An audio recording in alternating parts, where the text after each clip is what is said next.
Hi, and welcome to the Alleyway Stamps Video Blog Hop Birthday Projects Edition. This is Chrissy. You should have arrived here from Allison's blog if you're doing the hop, and I'm going to show you today how I made that fun birthday card. So I'm using the True Colors set and the Spotted set from the Alleyway Stamps, and I'm also going to be using a bunch of different distressings. I knew immediately that when we came up with the birthday theme, I didn't want to do a traditional birthday card with like balloons and fun animals and sentiments that actually said happy birthday. I knew that I wanted to do something a little bit different. And I was also still kind of inspired by one of our Be Inspired pictures that is out. It was like different colors, and I just really love that one. And so I kind of decided to go with somewhat of a rainbow effect. So I used several different distressings here, and I chose distressings because I knew that when I spritzed it with water, they would react differently than other inks would, and it would still give me another soft look, and it will look even more like true splattered ink, which is the effect that I was going for. So as I stamped, I just kind of offset each one. They're not, perfectly lined up or anything, and that's what I wanted. I didn't want anything to be perfectly lined up or anything like that. And as I go through, I just kind of clean my stamp. I don't make it perfect because, again, it's perfectly fine if a little bit of one color kind of mixes with the other. That's why I did the yellow first also, because that was the lightest color. So you can see all the inks here. And by the way, I did also speed up this video. I don't normally work at super speed. I just didn't want you to have to sit here for 15 minutes and watch me ink up stamps and stuff. So I shortened the video so it'd only be just over 5 minutes.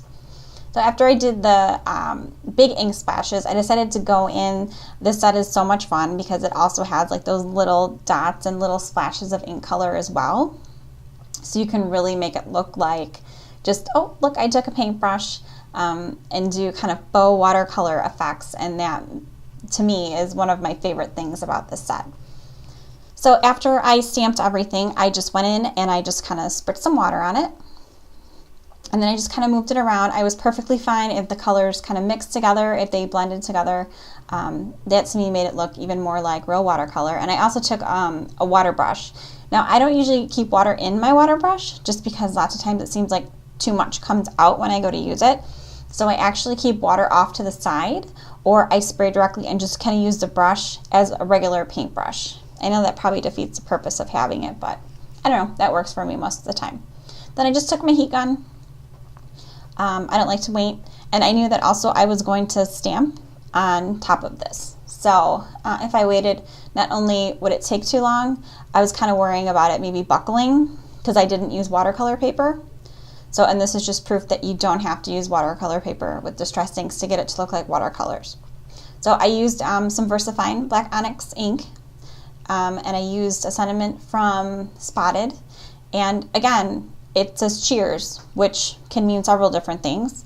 In America here, we say cheers for like when we have a drink or something like that, but I know in other parts of the world, cheers can mean several different things. So I figured it would be perfect for birthday.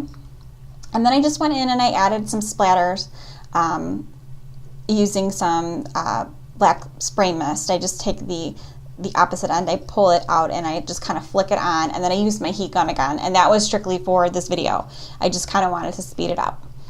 So then, because I had stamped everything on one angle, I thought it would be really fun to adhere the panel to the card using a different, like the other angle. I thought it would give a lot of interest to the card. So I added a little bit of a black background to make it pop, and because I had added those ink splatters.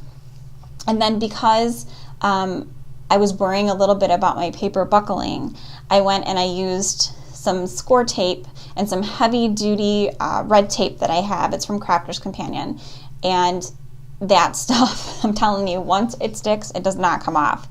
So since I was a little bit concerned about the buckling, just because, I had put a lot of water on there, and then I used a heat gun, and I didn't let it, dry for a few hours or anything, because lots of times what I'll do is I'll still let it dry. I'll put something heavy on top of it, or I'll even just put like an acrylic block with a book, and then that way there's no buckling. But because I was doing a video, I didn't really want to stop and wait.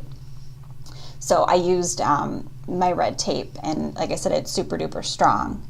and that way it was on there. And I hope you just caught that little balloon that was on there if you're doing our block hop, because you need that.